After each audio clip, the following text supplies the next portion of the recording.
Well, we are in the final few days of October, looking ahead to November as harvest is mostly wrapping up here across the U.S. Let's take a look at the weather situation. It's been very dry. Are we going to have any relief in sight here as we move into November? We'll touch on that and more. Joining us for our weekly weather update, Eric Snodgrass with Nutrient Ag Solutions. Eric, thanks for being here. Let's start right off the top with just, again, it's been so dry in many, many areas. It's allowed a wide open window for harvest, but now that harvest is nearing the tail end here, is there any relief in sight? Is there a pattern change coming? Let's talk about that. Yeah, it's going to be abrupt too, and I think we might get into a pretty significant cadence of low pressure systems as we work our way into November. So yeah, October is going to finish near record dry for a lot of places. For many, that dryness started back in September. So if you combine the two, September and October, now we're looking at one of the driest late summer, early fall time periods in U.S. history with recording weather. So that goes back to about 1893. Soil moisture has been significantly depleted. The Mississippi River this morning at Memphis, of course, nearer to you than me, was down at 10 feet below low stage, which is where it bumbled around a lot last fall. It did the same thing in the fall of 2022 as well. So we needed to get a pattern break. A lot of farmers were talking like, all right, I got harvest done. I need the moisture so I can get out there and do my fall application. And I need to do it now. I need to get the soil temperatures down so that I can do this effectively. And we're going to see that. But I think unlike, other years, we're going to be doing this a lot from now all the way to, Thanksgiving, maybe even early December, trying to get that fall field work done and everything prepped. So yeah, there is a change coming, and it's right now just living in the West Coast United States. There's a low that's going to be dipping into the Four Corner states and starting to leave. Unlike the one a week ago, it maintains its intensity and strength as it moves across the country, and it's being aided by a big dome of high pressure that's over the southeast. Now, I'm going to talk a bit about the southeast before we come back to this for a second, because Mhm. I continue to monitor the relief effort after Hurricane Helene and Milton, and it's absolutely devastating still what has not been able to be reached and been cleaned up. So to say that there's going to be drier weather in the southeast from a humanitarian side of things is very good. That ridge is going to live there and keep the winds calm. It's going to keep the rain away. There's no tropical systems heading toward them in the near term, thankfully. But on the flip side of it, these folks at some point in the next few months are going to start to turn their attention. All right, we are going to grow another crop next year.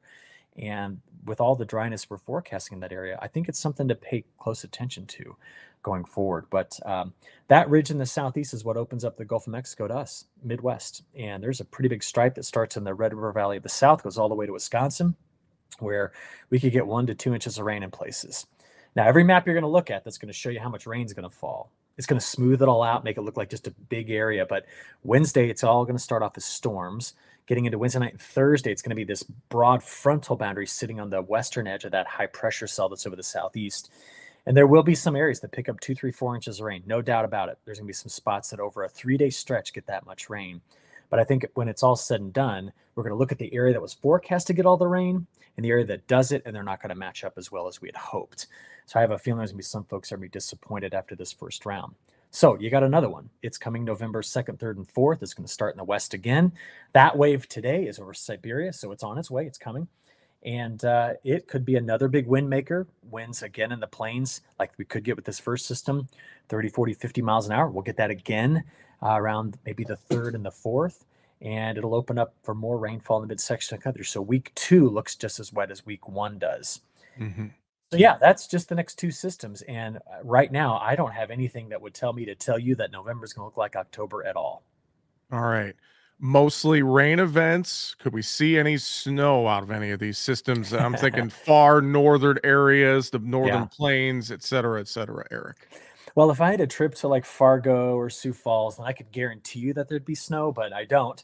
So what we're looking at right now is most of this is going to be Rocky Mountain snow. Wyoming is going to get hit pretty hard. The Cascades and the Sierra are going to get their first big dumps of snow in some areas. We've already had some good snow in the Central Rockies, actually. But some of the models this morning had some snow into western South Dakota and through north central North Dakota. We had some snow that was expected to be in northern Wisconsin and the UP. And that just tells you maybe more about where the cold air is. We're going to be able to get cold air behind these systems. But man, Jesse, I was just looking parts of Kansas, Nebraska, Missouri, Iowa, Minnesota, Wisconsin.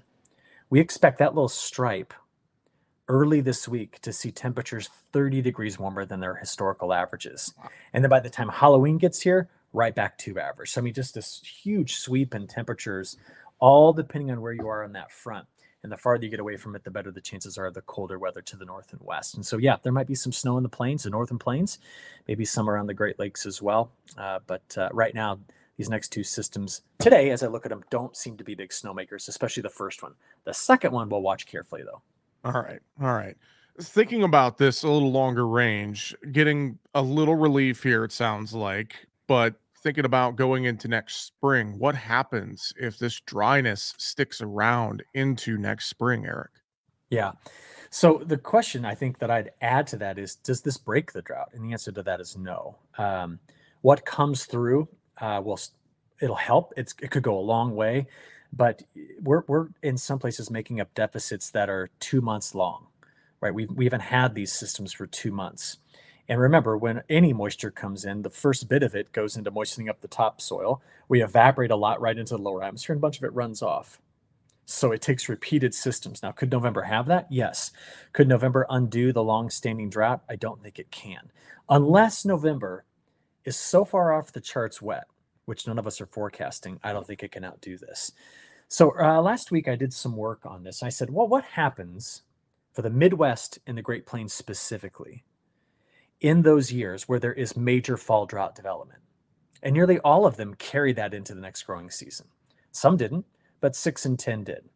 Then I said, well, what happens if you take those years and also combine them with years where there was a weak La Nina, which we think this La Nina is going to be weak. It's not going to be on the strong side. What happened then was the next summer showed up hotter and drier for the Midwest. And this has a lot of folks thinking, because 2025, if you are a Midwestern farmer and you've been around for 30 years or so, you've probably heard from other meteorologists that 2025 is this kind of targeted year for significant drought development. And some of that was based on some work done by a man I very much respect. He's no longer actively forecasting. His name's Elwyn Taylor. He's out of Iowa State. Absolutely brilliant man. But he did some research back after the 2012 drought that said, I think there is something to this pattern in drought that seems to be related to solar cycles. Now, just to be clear, his work is fantastic. I love it. I'm glad that he did it. But it wasn't published in a peer-reviewed journal. It was just work he did at Iowa State, and that's important to understand. More work that has been peer-reviewed and published shows that some of his analysis may not be as solid and as tight as you'd want it to be a big predictor for next year's drought. But he basically said, hey, some of the big drought episodes we've had in the past have always come on big solar peaks, and 2025 is going to be one. I mean, we've seen it lately, right? All of the aurora, all stuff we've been seeing. I'm just going to say this. I can find different reasons for why next year is going to have drought than to blame it on just the sun. But if Dr. Taylor was the third person on our call today, go, oh yeah, he goes, I wasn't saying that it's a perfect correlation. He'd say, but expect that precipitation volatility to be something that could produce that risk of drought in 2025. So I'm not basing my work on solar cycles. I'm basing it on the fact that weak La Nina and the dryness in fall, if those two things are not undone during this winter, then we've got risk next year, Jesse. And it's something that's going to rent space in my head until I'm able to kick it out. And you say, how's that happen? Winter's got to be terrible. I mean, just rip across the country with big snows, heavy rain, ice storms, so much moisture that we've undone the drought. And to be honest, it makes for a terrible winter, but it makes for a great next spring and summer. And we just need to see how that all shakes down over the next, 6 months. Interesting things to consider and think about as we'll move forward with our forecasting and more. Eric, to wrap it up today, anything final you would share? Anything else you're watching this week? Yeah, it's mostly South America. They've had good rains in the last 2 weeks. We saw Mato Grosso, which was off last year's planting pace by 35% a week ago.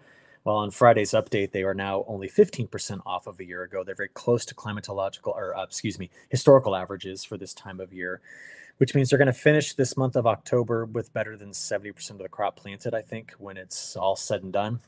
As a result, some of the delays which started off may not be as significant going forward, and the forecast going forward is wet. So, Jesse, to be honest with you, what I'm concerned about is that South America could be looking at a situation where now the monsoon started, based off some other things I'm seeing, we could just stay wet for a while in places.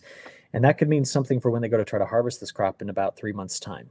So there's a lot to be watching down there, but certainly not, the really bullish story that we thought we could get out of South America to start things off this year. Well, we always appreciate the insight. Agweather.com for more, ag-wx.com for more information. Eric Snodgrass, Nutrien Ag Solutions. Thanks for joining us this week. We appreciate it. Yeah, you bet.